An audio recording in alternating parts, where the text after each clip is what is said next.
Before we dive into this gripping story, if you love hearing untold black stories like this one, hit that subscribe button right now. So many people watch without subscribing. Don't miss out on more powerful tales. He thought she was just another black woman he could intimidate. But what he didn't know was about to shatter his world forever. Would she back down or turn the tables in a way he'd never see coming? The road was nearly empty that night. A few cars rolled past, their headlights bouncing off wet pavement. The street lights flickered, casting long shadows over the stretch of highway outside Birmingham, Alabama. It was late, just past 11, the kind of hour where most people just wanted to get home. Lieutenant Commander Renee Dawson had been driving for nearly 2 hours. Her fingers drumming lightly against the wheel, humming along to the soft rhythm of an old jazz tune playing through the speakers. She wasn't in uniform, just a simple black sweater and jeans, hair pulled back. She didn't stand out. Or so she thought. Then she saw the lights in her rearview mirror, red and blue flashing, gaining on her fast. Her stomach clenched, not out of fear. She knew how these things went, but out of exhaustion. She signaled, changed lanes, and eased her car onto the shoulder.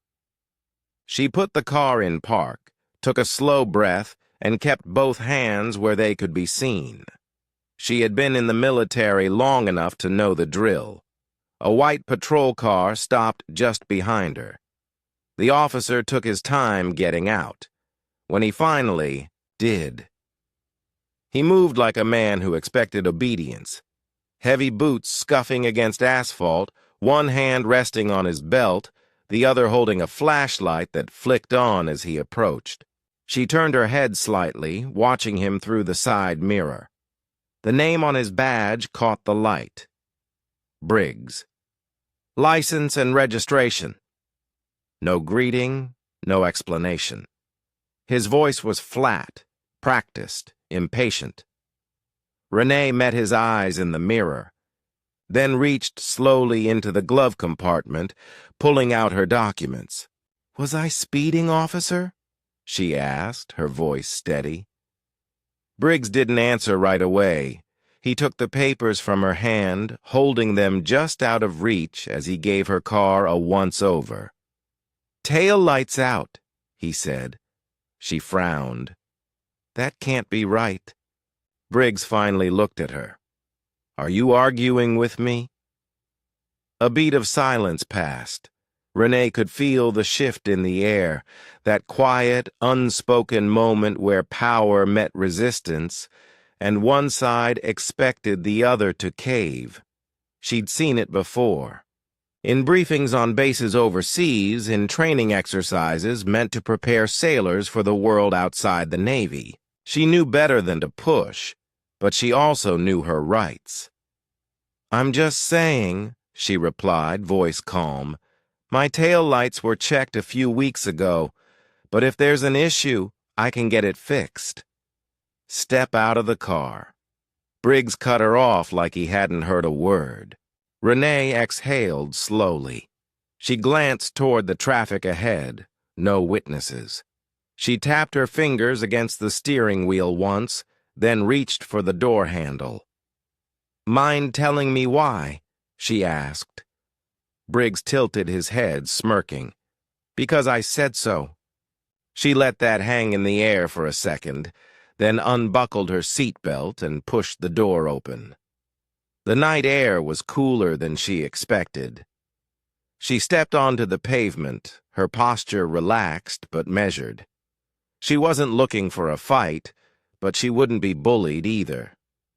Briggs took a step back, scanning her. She could feel him sizing her up, deciding how much he could get away with. "Turn around. Hands on the car." This time, she hesitated. "For what reason?" Briggs took a step closer, his smirk disappearing. "Are you resisting?" Renee held her ground. "No, I'm asking a question. A flicker of something crossed his face. Annoyance? Amusement? Maybe both. Then, without warning, he reached for his radio. "We got a non-compliant driver here," he muttered into the speaker. Then louder, "Turn around." Her pulse picked up, but her expression stayed neutral. "Officer, I need you to understand something," she said, her voice low but firm. "I know exactly what I'm allowed to do, and I know exactly what you can't do." Briggs didn't like that. His jaw tensed. "You're under arrest," he snapped, reaching for her wrist. Renee moved before he could grab her, stepping back just enough to avoid his grip. "Under arrest for what?" Briggs pulled out his cuffs. "For obstructing an officer." She exhaled sharply through her nose. So that was his game. Her military training. Kicked in, heartbeat steady, breathing even. She knew she had two choices: comply and fight this later, or push back and risk escalation. She wasn't about to become another statistic.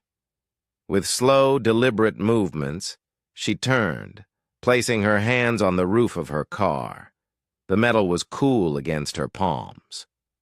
Briggs wasted no time, yanking her arms behind her back, tightening the cuffs far too much before shoving her toward the patrol car. "You don't know what you're doing," she murmured. Briggs chuckled, shoving her into the back seat. "Lady, I know exactly what I'm doing." But he didn't. Not even close. The hard plastic seat of the patrol car dug into her back. Renee sat still, wrists burning against the cuffs, her breath measured. The door slammed shut behind her, sealing her in. Outside, Briggs strutted back to his vehicle, muttering something into his radio. She glanced at the partition separating her from the front seat. The faint reflection of her face stared back, calm, composed. But beneath that, something simmered. She had been through combat drills, high-stakes operations, and interrogations in foreign territories. But this was different. This was a man with a badge, drunk on power, convinced he was untouchable. A few minutes passed, then 5, then 10. She shifted her hands slightly, testing the cuffs. Too tight. He had done it on purpose. The driver's side door swung open, and Briggs slid in whistling. "Well, well," he muttered, pulling his seatbelt across his chest. "Let's take a little ride." She didn't respond. He threw the car into gear, pulling off the shoulder and back onto the road. The patrol car lurched forward, the overhead lights still flashing. She could see the reflection of the red and blue in the side mirrors, staining the road behind them. "You know," Briggs said after a moment, "most people just keep their mouth shut when I tell them to step out." Renee exhaled sharply through her nose. "And most officers don't arrest people for questioning a traffic stop." Briggs laughed, shaking his head. "Lady, you must really think you're somebody." She looked at him through the glass. "I don't think. I know." That made him pause, just for a second. His knuckles flexed around the wheel, a flicker of irritation breaking through his smug exterior. But he covered it up quick. "You military?" he asked, his tone suddenly shifting. She didn't answer. "Yeah, I figured," he went on. "You got that attitude. That above-the-law type." He smirked. "Bet you thought I'd back off if you threw that around, huh?" Still, she stayed silent. Briggs clicked his tongue. "Shame," he mused, shaking his head. "If you'd just kept your mouth shut, we could have avoided all this." Her jaw tightened. The audacity of it. as if his actions were somehow her fault. The station came into view up ahead, a squat, gray brick building just off the main road. The parking lot was mostly empty. Late-night processing was slow, and for now, it looked like she was the only guest. Briggs pulled into a reserved spot near the entrance, killed the engine, and turned to look at her through the partition. "Got to say," he murmured, "I do love when they make it easy." Before she could respond, he was out of the car, slamming the door behind him. A second later, her door swung open. "Let's go," he ordered. Renee twisted her wrists slightly as she stepped out. The cuffs bit into her skin. He hadn't loosened them at all. She kept her head high as he led her inside, past a bored-looking desk sergeant, and into processing. The holding area smelled like old coffee and sweat. A metal bench lined the far wall, a steel door leading to the cells just beyond it. Briggs uncuffed her just long enough to push her through booking. Fingerprints, mugshot, the whole routine. The officers behind the desk barely looked up, just going through the motions. She had seen this kind of indifference before. It was the kind that let bad men like Briggs thrive. When it was over, he grabbed her wrist again, leading her toward the cells. "You think you're smart, huh?" he muttered under his breath. She glanced sideways. "I don't have to think." His grip tightened. She knew that got under his skin. "Enjoy your stay," Briggs sneered, shoving her toward the cell. Renee caught herself before she stumbled. She turned, watching as the metal bars slid shut between them. Briggs smirked from the other side, tapping the bars lightly with his fingers before walking away. The lock clicked into place. She took a slow breath, then sank onto the bench. The chill of the metal pressed through her jeans, grounding her. One night, that's all it would take. Because Briggs had no idea who he had just messed with, or what was coming next. The metal bench was cold, hard, unforgiving. Renee shifted slightly, rolling her shoulders to ease the stiffness creeping in. The cell wasn't much, just 4 walls, a single flickering light, and the faint smell of old sweat and disinfectant. She had spent nights in far worse conditions, in places where the threat wasn't just discomfort, but real danger. This was nothing. But that didn't mean she wasn't angry. Through the bars, she could hear the faint murmur of officers talking at the front desk, the occasional shuffle of paperwork, the clatter of a coffee cup against the desk. She exhaled slow and steady. Control the breathing, control the mind. Basic training drilled into her long before she even stepped foot into the fleet. Then, heavy footsteps. Briggs. She knew it was him before he even came into view. His stride had that same arrogant rhythm, like a man who thought he was untouchable. He appeared in front of the cell a second later, arms crossed over his chest, that same smirk plastered on his face. "Comfy?" She didn't answer. He tilted his head, stepping closer to the bars. "You know, if you just played along, you wouldn't be in here right now." She let a slow smile curl at the edges of her lips. "Oh, I'm exactly where I need to be." Briggs's smirk faltered for just a second, a flicker of something in his eyes. Annoyance? Uncertainty? He covered it fast, scoffing as he glanced toward the empty holding area. "No one's coming to get you tonight, lady," he shrugged. "Guess that means you'll have some time to think about that attitude." Renee just watched him, unmoved, unshaken. Briggs leaned in slightly. "See, here's the thing," he continued, lowering his voice. "People like you think the rules don't apply. You think a little confidence is enough to get out of trouble. Up, let him talk. Let him ramble." It didn't matter, because he didn't know what was coming. And then, as if on cue, another officer approached from the hallway. A younger guy, probably in his late 20s, dressed in a standard-issue uniform. He stopped, a few feet away, holding a clipboard. Sergeant?" The officer's voice carried just a hint of uncertainty. "We got a call." Briggs barely glanced at him.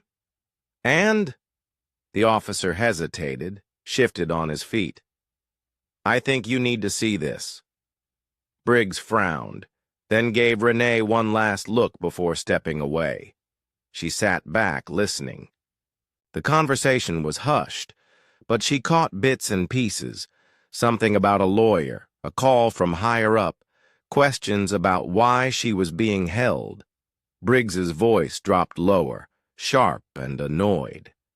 The younger officer stammered something in response, but whatever it was, it didn't seem to make him happy.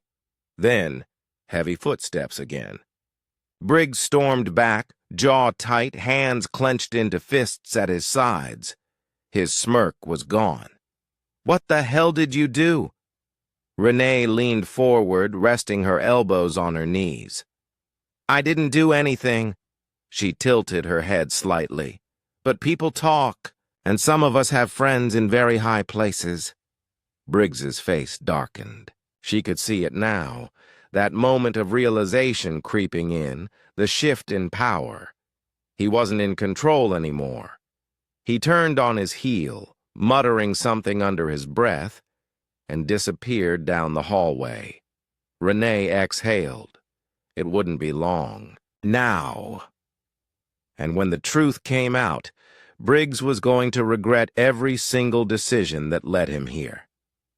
Morning light spilled through the narrow windows of the courthouse, casting long streaks across the polished floors. The air inside was crisp, the kind of cold that settled deep in your bones if you sat still too long. Renee stood near the defendant's table, her posture relaxed but her eyes sharp. She wasn't in handcuffs anymore. No orange jumpsuit, no holding. Cell. Just a well-tailored navy blue blazer, a simple blouse, and an undeniable presence. She wasn't alone. Beside her, her attorney, Whitman, flipped through a stack of papers, barely glancing up as people trickled into the courtroom. The woman was efficient, methodical, no wasted movements, no small talk. Renee liked that. The heavy wooden doors at the back of the courtroom swung open. Briggs walked in. He still carried himself like he owned the room, shoulders squared, chin slightly lifted. But there was a difference now, a stiffness in his step, a flicker of something in his expression that hadn't been there before. He wasn't as sure of himself anymore. Renee caught his eye. He looked away. Good. The judge entered, and the room quieted.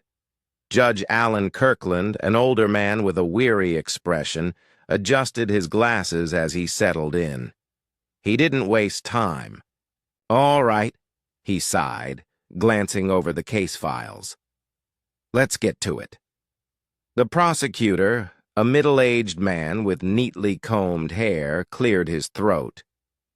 "Your Honor, we have reason to believe that the defendant, Lieutenant Commander Renee Dawson, was unlawfully detained without probable cause. Furthermore, new information suggests a pattern of misconduct involving the arresting officer, Sergeant Daniel Briggs." A murmur rippled through the room. Briggs shifted in his seat, jaw tightening. The judge peered at him over his glasses. Sergeant Briggs, care to explain? Briggs leaned forward, clearing his throat. Your Honor, the defendant was uncooperative during a routine traffic stop. The prosecutor cut him off. Uncooperative? He turned, lifting a document from the table. Lieutenant Commander Dawson's record shows a distinguished military career, graduate of the Naval Academy, multiple commendations, no criminal history, no outstanding citations. Are you telling me that despite all this, she was such a threat, that you had to arrest her over a broken taillight? Briggs opened his mouth, then shut it. The silence stretched. The prosecutor continued, flipping through his papers. Additionally, an internal review of your arrest history shows a disproportionate number of traffic stops involving black drivers in this district. The murmurs grew louder. Briggs's face darkened. Judge Kirkland set his file down with a sigh. Sergeant, I don't like what I'm hearing. Briggs sat back, crossing his arms. She resisted. The prosecutor raised an eyebrow. The body cam footage says otherwise. Another ripple of noise moved through the room. Briggs looked at the judge, suddenly more defensive. I was following standard procedure.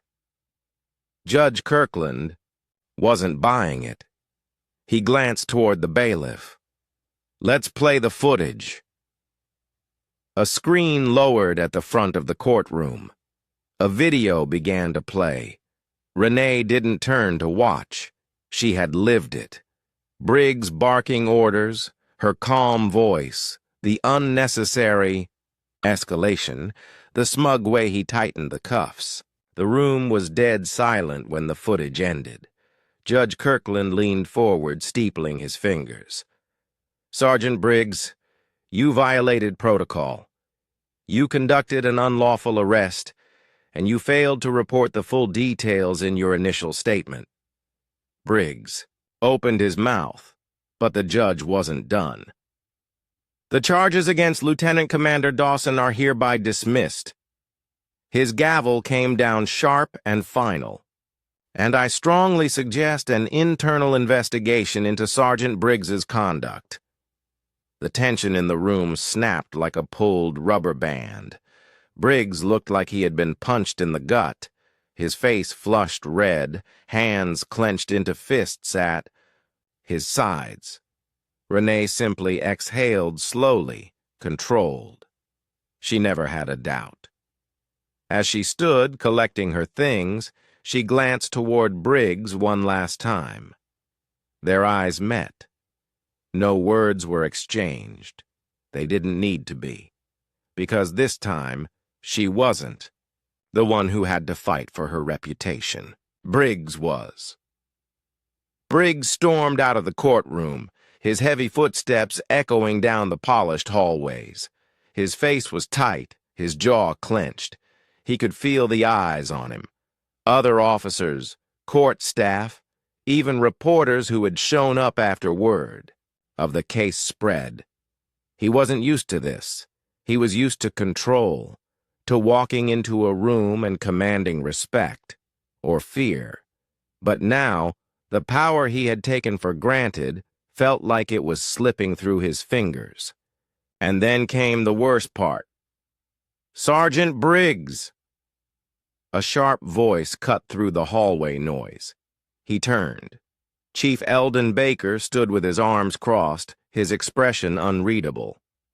The older man had been on the force for over 30 years, a respected figure in the department. His word carried weight. Briggs straightened. Sir. Baker studied him for a moment, then with a curt nod motioned for Briggs to follow him into a private office. The second the door shut, the chief's tone dropped. What the hell were you thinking? Briggs exhaled sharply. I was doing my job. Your job? Baker scoffed, tossing a file onto the desk. It landed with a heavy thud. That's not what it looks like from here. The body cam footage, The arrest history. The fact that you didn't even know who you were arresting. Briggs's nostrils flared. What does that have to do with anything? Baker leaned forward. Everything. His voice was quiet but sharp. This wasn't some random woman. This was a high-ranking Navy officer. You think this is just going to disappear? Briggs looked away, grinding his teeth. She was disrespectful. She questioned you, Baker cut in. That's not a crime. Briggs scoffed, shaking his head. You don't get it. People like that. The chief's expression hardened. People like what? Briggs's silence. Briggs swallowed but said nothing. Baker sighed, rubbing his forehead. The DA is reviewing every single one of your cases from the past 5 years. You've been flagged for racial profiling, and you better believe this. Department isn't going down with you. Briggs felt his stomach twist. What does that mean? Baker straightened. It means you're being put on immediate suspension. Effective now. Internal Affairs is investigating. And if they find what I think they're going to find, he shook his head. Your career is over. The words hit Briggs like a punch to the gut. His face burned. This is bull. Baker held up a hand. Don't finish that sentence. His voice was ice. Pack up your desk, and if I were you, I'd get a lawyer. Briggs stood there, fists at his sides, his world unraveling in real time. And for the first time in his career, he realized he wasn't untouchable. Across town, Renee sat in a quiet cafe, stirring a cup of coffee as she scrolled through her phone. The case had already made headlines. The footage had gone viral. Lieutenant, Commander wrongfully arrested. Officer under investigation. She wasn't surprised. She had known from the second she stepped out of her car that night how this would go.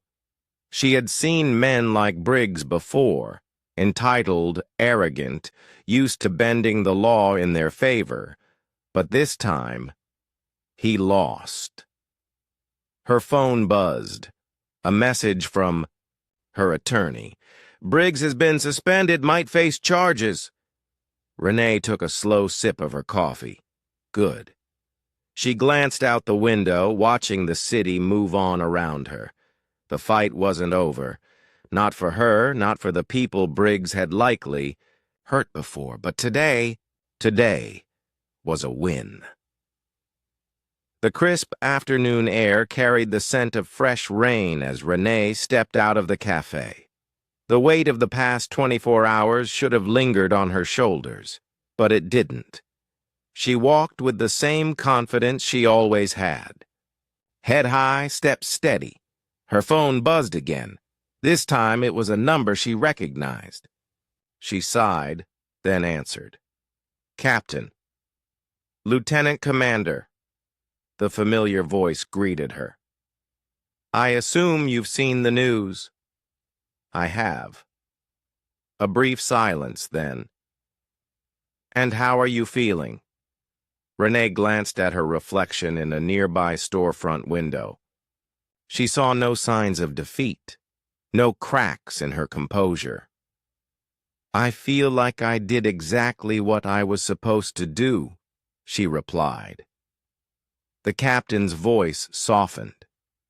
That's what I thought you'd say. A pause. The Department of Defense has taken interest in your case. Don't be surprised if they ask you to speak on it. Renee exhaled through her nose. Not sure I'm interested in being a headline. You already are, the captain countered. And whether you like it or not, what happened to you is a reflection of something bigger. She knew that. She had always known that. Briggs wasn't an isolated case. He was part of a system that had allowed officers like him to operate unchecked for years. This wasn't just about her. It was about the dozens, maybe even hundreds, of people who had been in her shoes but didn't have the rank, the legal team, or the voice to fight back. Renee leaned against a streetlight, watching the traffic move by. "This isn't the first time something like this has happened," she said, "and it won't be the last." "No," the captain agreed. "But it's the first time Briggs is facing consequences, and it's because you didn't back down."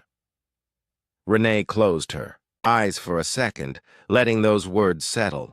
She didn't back down, not when Briggs pulled her over, not when he tried to intimidate her, not when the cuffs tightened around her wrists, not even when she spent the night behind bars, knowing full well the deck had been stacked against her. She had stayed firm, and now she had won. The captain cleared his throat. "One last thing," he added. "You might be getting a call from the mayor's office." Renee's eyebrows lifted. "Oh? Seems they want to recognize you for handling the situation with professionalism and grace." She smirked. "Now that's ironic." The captain chuckled. "You going to accept it?" Renee thought for a moment, then shrugged. "I'll think about it." She ended the call and tucked her phone back into her pocket. Across the street, a mother walked with her young son, his small hand wrapped tightly around hers. He was laughing about something, carefree, full of life. Renee watched them for a moment, the next generation. She had fought for herself, yes, but she had also fought for him. For every black boy and girl who deserved to grow up in a world where men like Briggs couldn't wield their badges like weapons. She took a deep breath, and then she walked away. Her steps firm, her purpose clear. Because this fight wasn't just hers. It never had been. Power unchecked is power abused, and the only way to change the system is to hold it accountable. What happened to Renee happens to people every day. People who don't have the privilege of rank, connections, or evidence to back them up. That's why it's important to speak up, to demand change, to refuse to stay silent. If this story made you think, share it. If it made you angry, talk about it. And if it made you realize how much work is left to do, stay engaged. Because real change starts with real conversations. If this story moved you, subscribe to Untold Black Stories for more untold truths. Like, share, and join the conversation. Your voice matters.